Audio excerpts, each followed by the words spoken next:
الحمد لله نحمده ونستعينه ونستغفره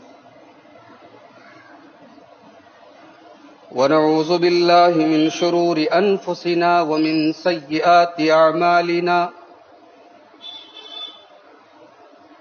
من يهده الله فلا مضل له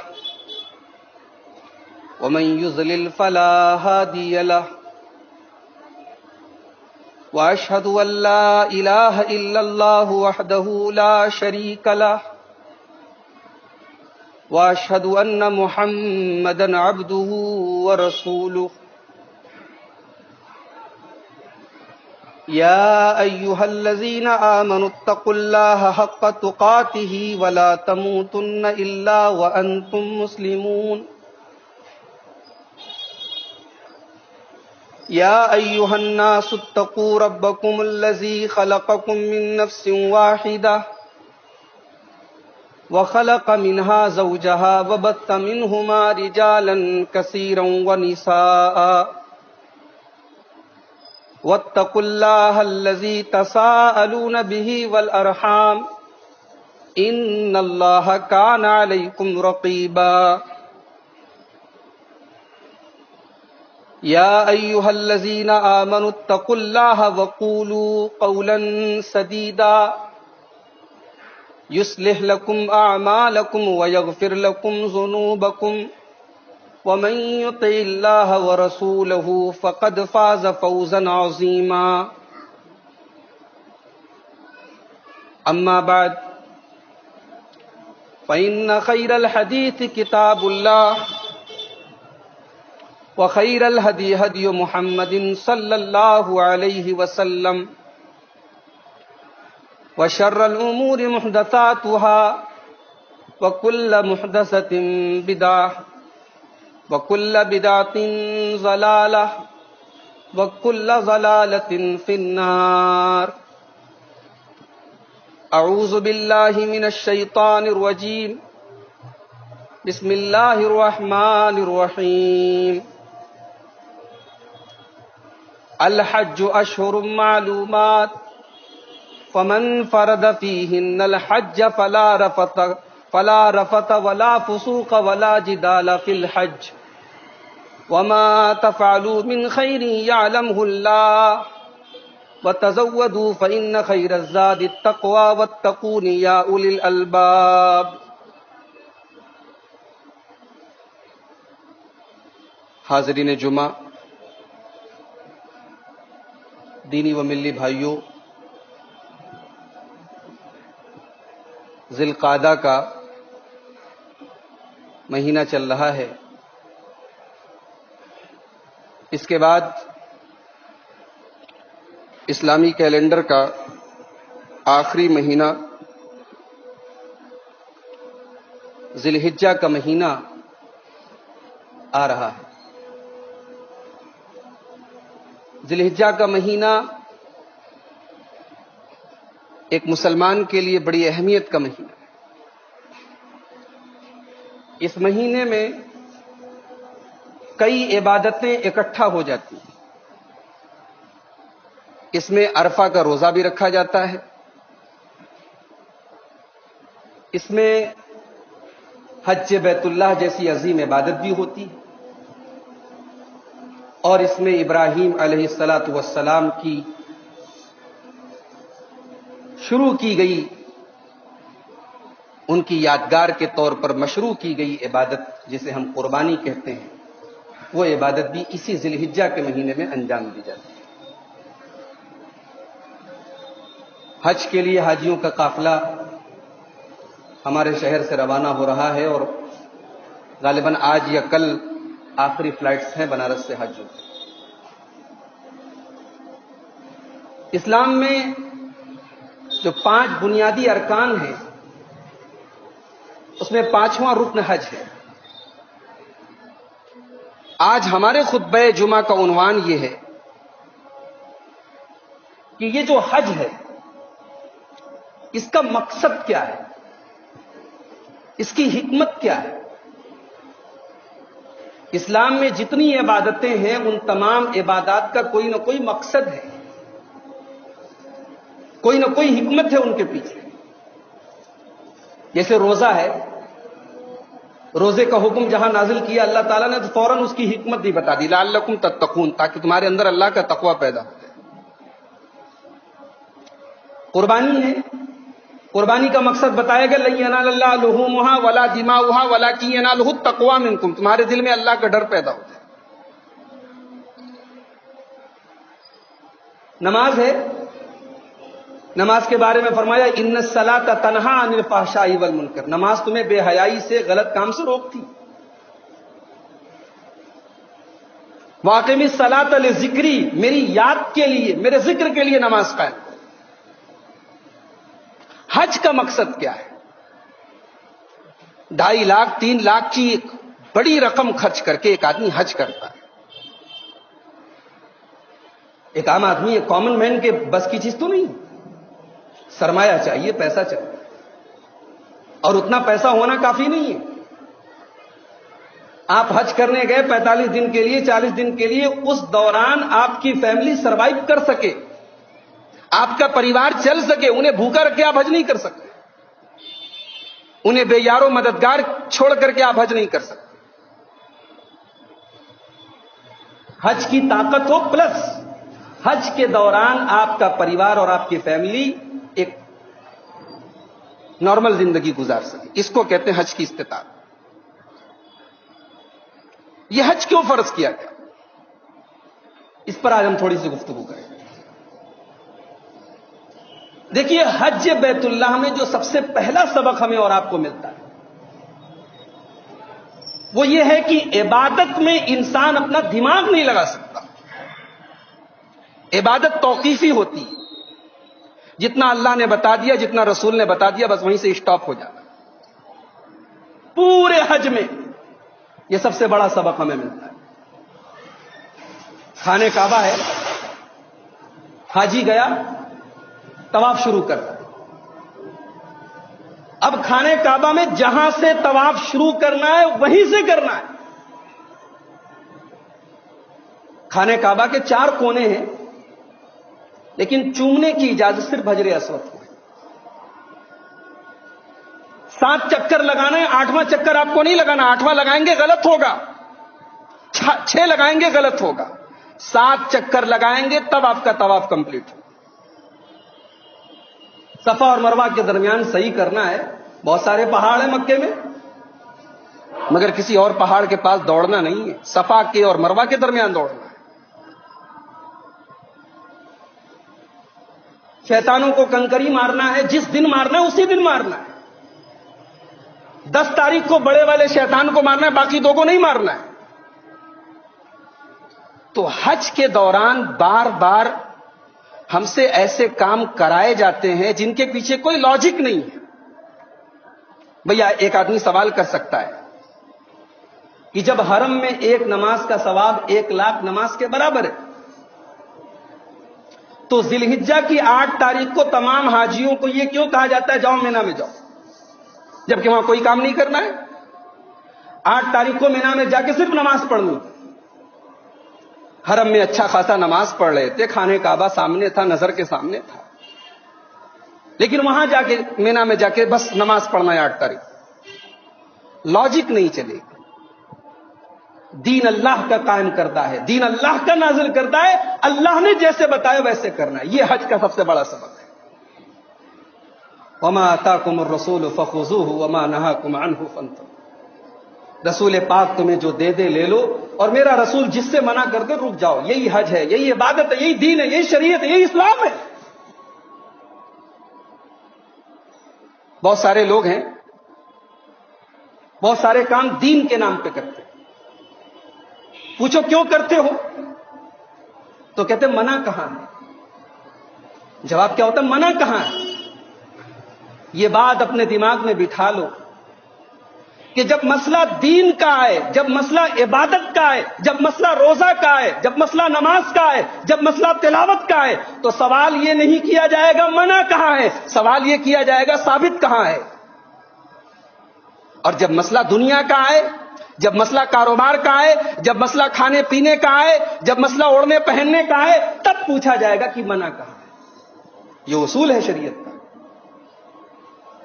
تو حج ہمیں یہ سبق دیتا ہے کہ عبادت اللہ اور اس کے رسول کے حکم پہ اسٹاپ ہو جانے کا۔ آپ کو یاد ہے تقریباً 1.5 سال پہلے ہمارے وزیر اعظم صاحب نے 500 اور 1000 کے نوٹوں کو بین کر دیا، نئے نوٹ نکال دیے۔ پرانے نوٹوں کے بارے میں کہا گیا ردی کی ٹوکری میں چلے جائیں، بیکار ہو جائیں، نہیں مانے جائیں گے۔ پرانے نوٹ کیا خراب تھے؟ بہت اچھے تھے، بڑے خوبصورت تھے، ان سے اچھا کاغذ بھی لگ رہا تھا، ان سے اچھی روشنائی بھی لگ رہی، سب اچھا ہے، مگر جو نوٹ چھاپنے والی سرکار ہے اس نے کہہ دیا نوٹ بیکار تو بیکار ہے۔ اب وہ نہیں چلے گا، اب یہ چلے گا۔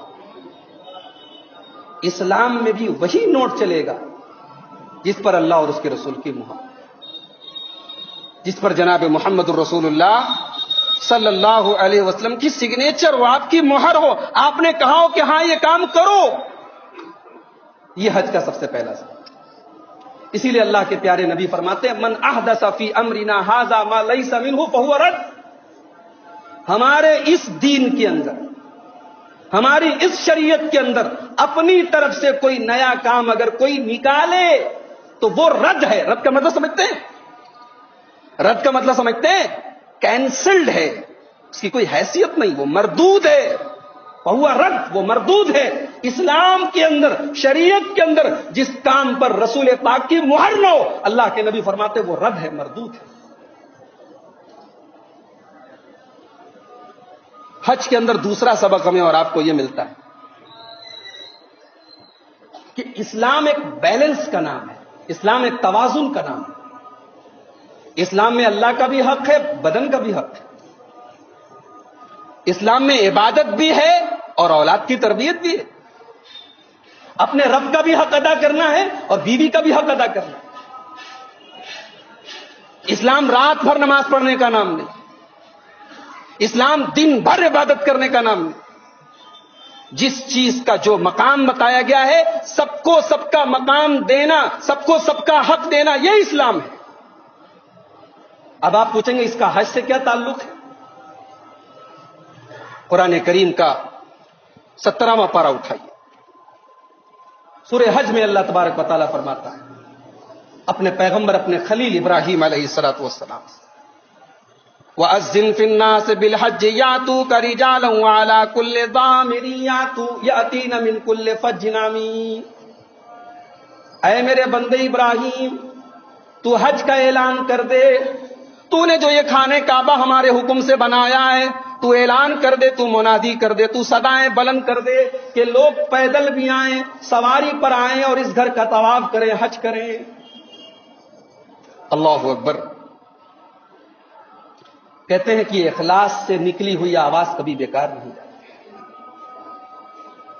ابراہیم خلیل اللہ نے جب ہزاروں سال پہلے حج بیت اللہ کی اس آواز کو بلند کیا تھا، وہ دور کمیونیکیشن کا دور نہیں تھا، وہ دور موبائل کا دور نہیں تھا، وہ انٹرنیٹ کا دور نہیں تھا، مگر ان کی اس آواز میں اخلاص تھا، ان کی اس آواز میں اللہ کی للہیت تھی، اللہ کا ڈر تھا۔ آج ہزاروں سال گزر گئے، مگر ابراہیم نے جو آواز دی تھی وہ آواز آج بھی سنائی دے رہی۔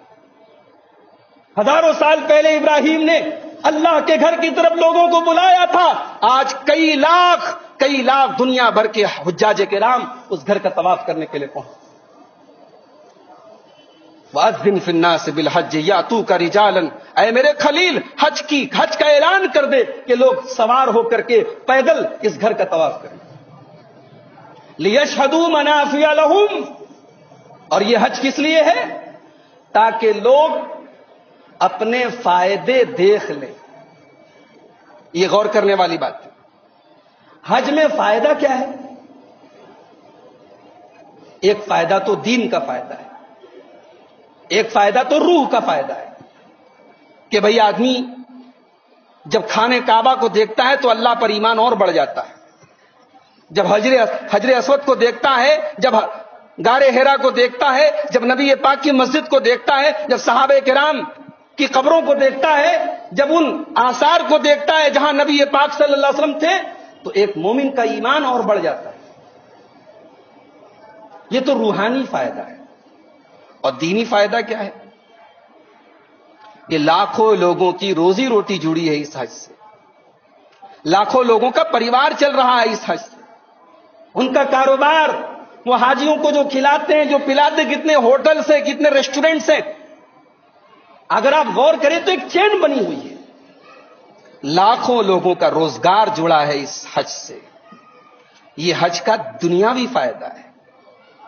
لیشہدوا منافع لہم، یہ حج کا اعلان کر دو تاکہ لوگ اپنا فائدہ دیکھ لیں، اپنا فائدہ حاصل کر لیں۔ اسلام دنیا کمانے سے منع نہیں کرتا ہے، اسلام کاروبار کرنے سے منع نہیں کرتا ہے۔ اسلام یہ کہتا ہے جس کی جو جگہ ہے وہ جگہ اس چیز کو۔ جمعہ کی نماز ہے، جمعہ کی نماز کی بڑی اہمیت ہے، بڑی فضیلت ہے، بلا مجبوری کہ آپ جمعہ کی نماز چھوڑ نہیں سکتے، مگر اللہ نے کیا فرمایا؟ ایک طرف فرمایا اذا نودی للصلاۃ من یوم الجمعۃ فاسعوا الی ذکر اللہ، جب جمعہ کی اذان ہو جائے، جمعہ کا اعلان ہو جائے، فوراً مسجد کی طرف بھاگو۔ اور آگے کیا فرمایا؟ فَإِذَا قُضِيَتِ الصَّلَاةُ فَانتَشِرُوا فِي الْأَرْضِ، اور جب نماز ختم ہو جائے تو زمین میں پھیل جاؤ اور اللہ کی روزی تلاش کرو، اللہ کا فضل تلاش کرو۔ عبادت کر لی، اب کام میں لگ جاؤ۔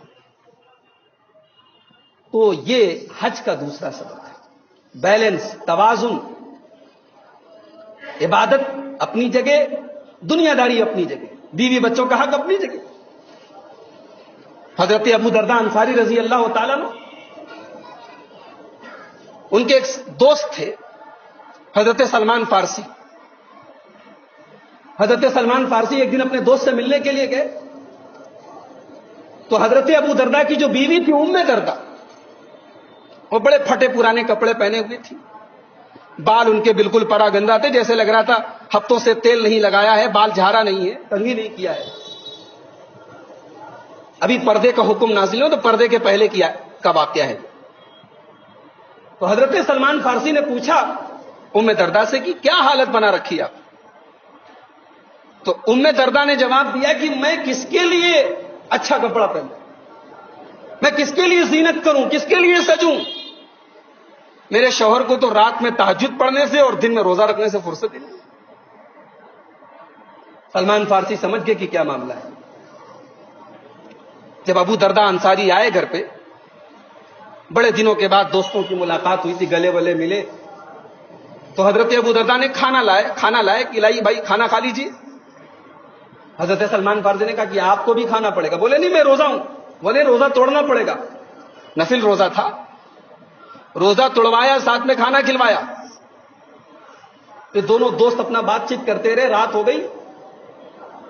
عشاء کی نماز کے بعد تھوڑی ہی دیر کے بعد حضرت ابو درداء کھڑے ہو کے تہجد پڑھنے جانے لگے، ارادہ کیا انہوں نے تہجد پڑھنے کا۔ حضرت سلمان فارسی نے کہا رک جائیے، ابھی مت پڑھیں، ابھی تھوڑا آرام کر لیجیے۔ جب آدھی رات ہو گئی پھر حضرت ابو درداء اٹھے تہجد پڑھنے کے لیے۔ حضرت سلمان فارسی نے کہا ابھی تھوڑی دیر آرام کر۔ جب رات کا آخری پہر آیا تب حضرت سلمان فارسی نے ابو درداء کو اٹھایا اور کہا چلیے اب تہجد پڑھیے، میں بھی پڑھتا ہوں آپ کے ساتھ۔ دونوں دوستوں نے تہجد پڑھی اور اس کے بعد جب نماز ختم کر لی تو حضرت سلمان فارسی نے اپنے دوست ابو درداء کو سمجھاتے ہوئے کہا ان لزوجک علیک حقا وان لربک علیک حقا وان لعینک علیک حقا، تیرے رب کا بھی تیرے اوپر حق ہے، تیرے بدن کا بھی تیرے اوپر حق ہے، تیری آنکھوں کا بھی تیرے اوپر حق ہے، تیری بیوی کا بھی تیرے اوپر حق ہے، سب کا حق ہے، سب کو سب کا حق ادا کرو۔ حضرت سلمان فارسی رضی اللہ تعالیٰ عنہ نے یہ بات جب کہی حضرت ابو درداء سے تو حضرت ابو درداء نے یہ بات فجر کی نماز میں جب اللہ کے رسول صلی اللہ علیہ وسلم کے پاس آئے تو اللہ کے رسول سے یہ بات بتائی کہ اللہ کے نبی آج میرے ساتھ ایسا ایسا۔ اللہ کے نبی نے فرمایا صدق سلمان فارسی نے بالکل صحیح کہا ہے۔ تو میرے بھائیوں حج ہمیں توازن سکھا، حج ہمیں یہ بتاتا ہے کہ اسلام بال بچوں کو چھوڑ کر کے، گھر پریوار کو چھوڑ کر کے پہاڑوں میں جا کے بسنے کا نام نہیں، اسی سوسائٹی میں رہنا ہے، پریوار کے ساتھ رہنا ہے، کاروبار کرنا ہے، بزنس کرنا ہے، پیسے کمانا ہے، اور شریعت کے اصولوں کو ماننا بھی۔ اور حج کا تیسرا سبب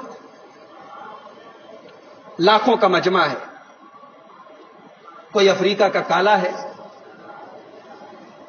کوئی امریکہ کا گورا ہے، کوئی اردو بول رہا ہے، کوئی فارسی بول رہا ہے، کوئی عربی بول رہا ہے، کوئی چائنیز بول رہا ہے، کوئی لمبا ہے، کوئی ناٹا ہے، زبانیں الگ ہیں، رنگ الگ ہیں، وطن الگ ہے، قد کاٹھی الگ ہے، مگر زبان پہ ایک آواز ہے، لبیک اللہم لبیک لبیک لا شریک لک لبیک۔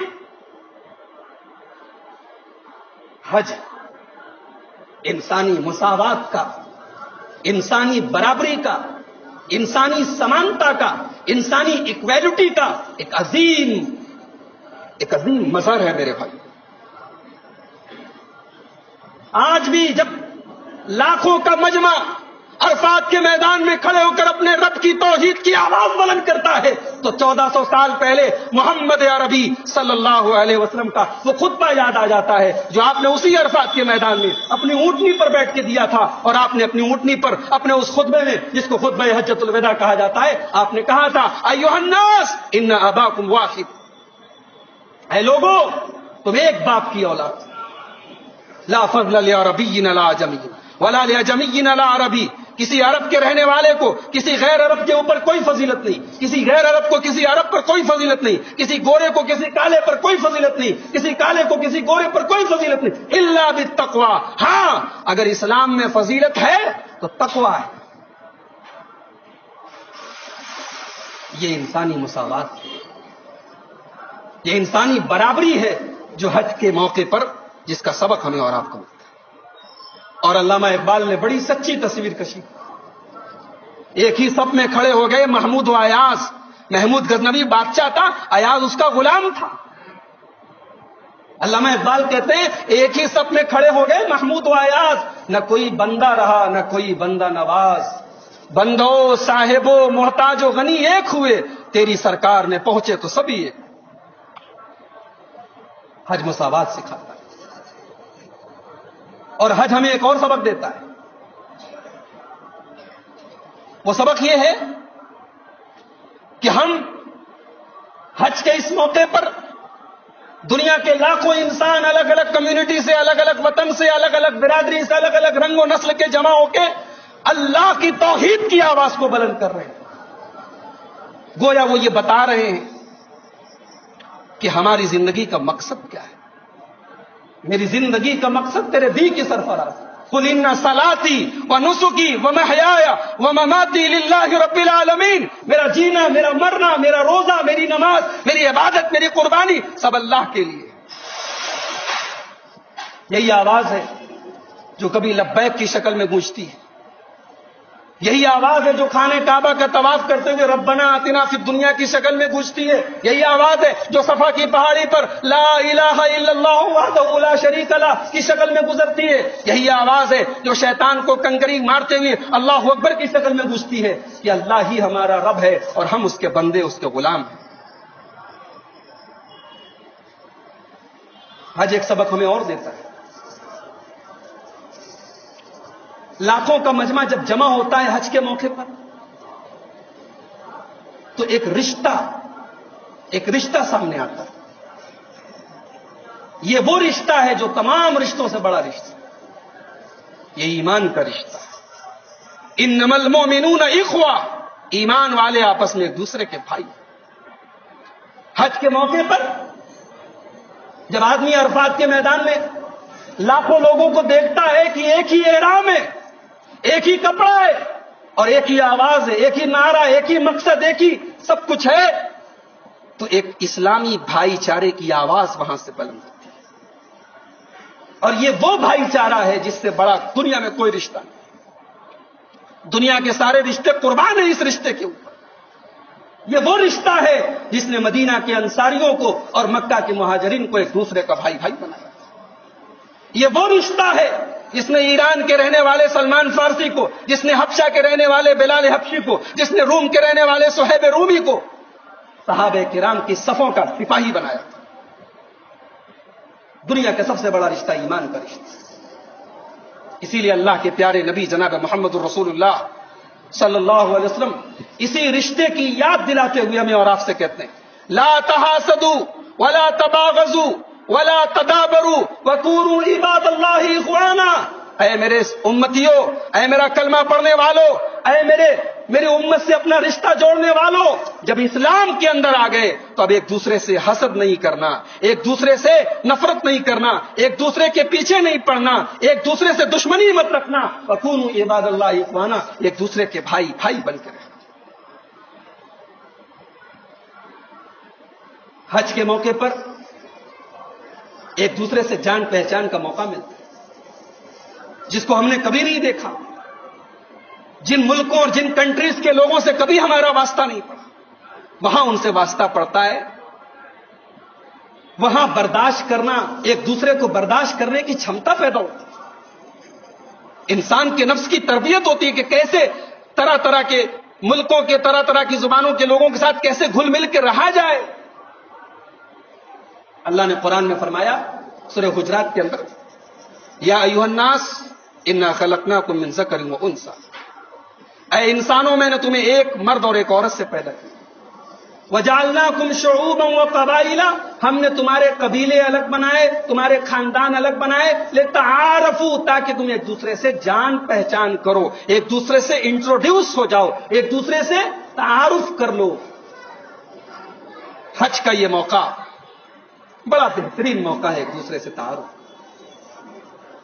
اور اللہ کے پیارے نبی صلی اللہ علیہ وسلم حدیث میں فرماتے ہیں، الارواح جنود المجندہ، الارواح جنود المجندہ، انسان دنیا میں آیا ہے، دنیا میں آنے کے پہلے جب انسان کی روح تھی، عالم ارواح میں جب انسان کی روح تھی، تو اللہ کے نبی فرماتے ہیں کہ روحیں آپس میں گروپ کی شکل میں بنا دی گئی۔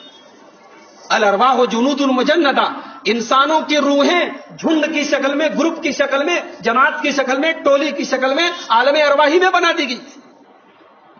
فما تعارف منها ائتلف، اللہ کے نبی فرماتے ہیں کہ اس دنیا میں، عالم ارواح میں، جن کی روحیں آپس میں ایک دوسرے کو پہچانتی تھی، وہ دنیا میں بھی گھل مل کے رہتی۔ دنیا میں بھی آپ دیکھیے، نمازی کو نمازی اچھا لگتا ہے، شرابی کو شرابی اچھا لگتا ہے، زانی کو زانی اچھا لگتا ہے، بے ایمان کو بے ایمان اچھا لگتا ہے، ایماندار کو ایماندار اچھا لگتا ہے۔ کہتا ہے نا، جیسے روح ویسے فرشتے، یہ کہاوت، جیسی روح ویسے فرشتے۔ کیا مطلب؟ انسان جیسا ہوتا ہے ویسے ہی لوگوں کو وہ پسند کرتا ہے۔ تو حج کا موقع یہ ایک دوسرے سے جان پہچان اور تعارف کا موقع۔ حج کے ذریعے ایک اور مقصد ہمیں اور آپ کو حاصل ہوتا ہے، حج ہمیں اخلاق سکھاتا ہے۔ احرام کی حالت میں آپ ہیں، کسی کو تکلیف نہیں پہنچا سکتے۔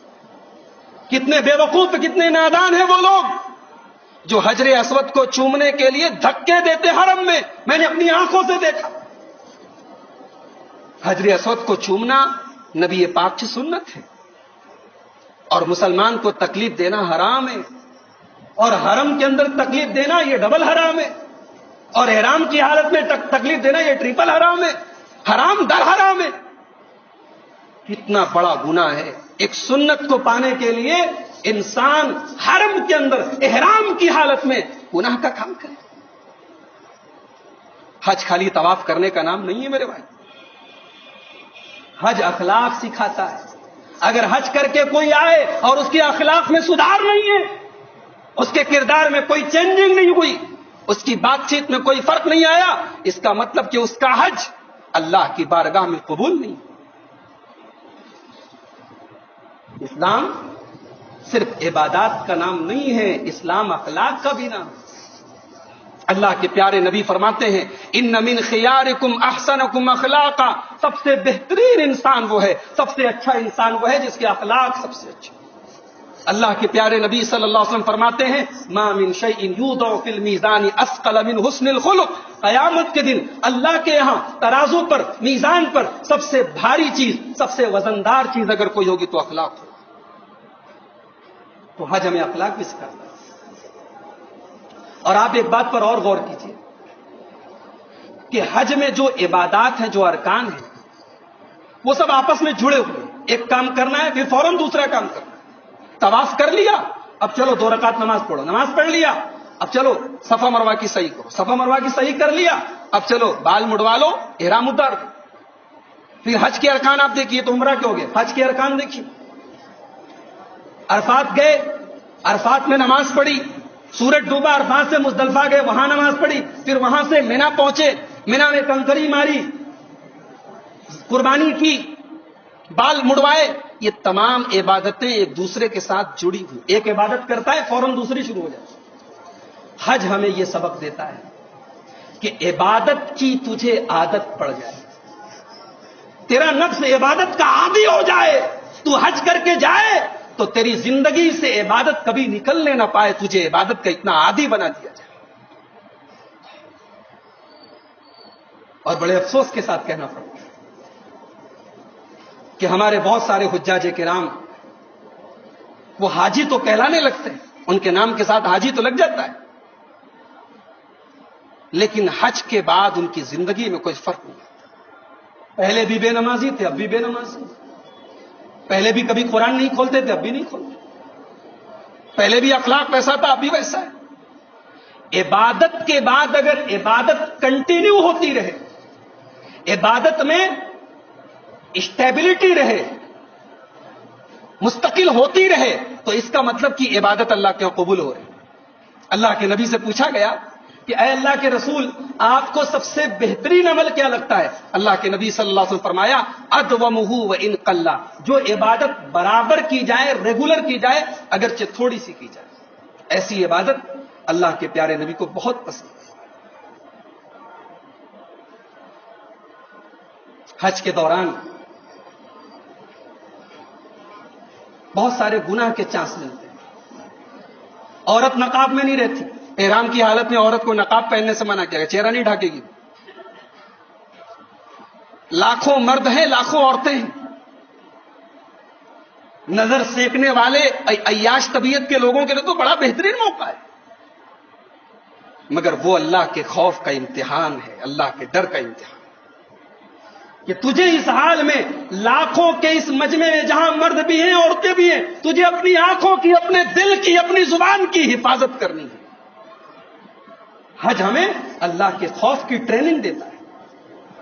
کتنی حج کے دوران کتنی بار ایسا چانس ملتا ہے دوسرے حاجی کا سامان چورانے کا، اور چورانے والے چرا بھی لیتے ہیں، حرم سے جوتے چپل چوری ہو جاتے ہیں۔ اور اللہ سے ڈرنے والے ایسے بھی ہیں کہ سونے کا کنگن میں مل جائے تو آپ کو لا کے دے دیں گے، آپ کا قیمتی موبائل کھو جائے آپ کو لا کے دے دیں گے۔ تو یہ حج کے دوران ایک امتحان ہوتا ہے کہ آپ کے دل میں اللہ کا ڈر کتنا ہے، اللہ کا خوف ہے۔ حج ہمیں آرام طلبی چھوڑنے کی بھی ٹریننگ دیتا ہے۔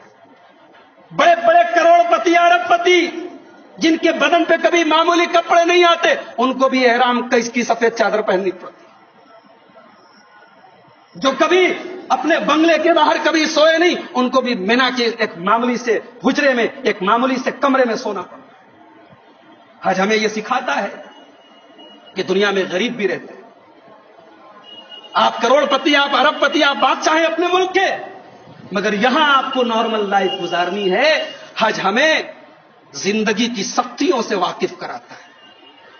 اپنے گھر میں مرغن غذائیں کھانے والے وہاں ان کو جیسا کھانا ملا ویسا کھانا پڑتا ہے۔ قناعت سکھاتا ہے حج ہمیں۔ حج ہمیں اللہ کے ذکر، زندگی کے ہر حال میں، زندگی کے ہر موڑ پر اللہ کو یاد کرتے رہنے کی ٹریننگ دیتا ہے۔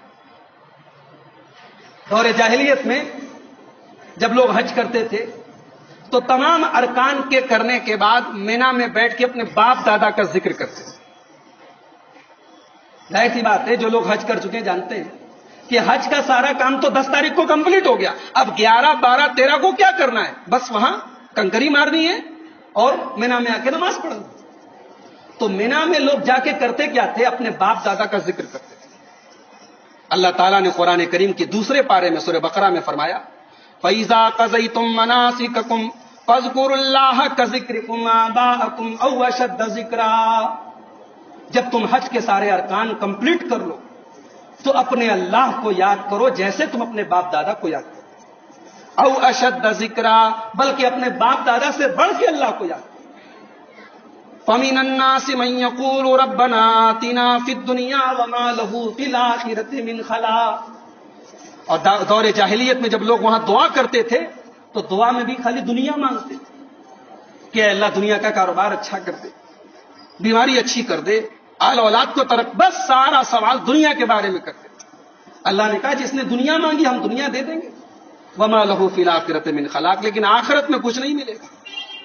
ومنهم من يقول ربنا آتنا في الدنيا حسنة وفي الآخرة حسنة وقنا عذاب النار.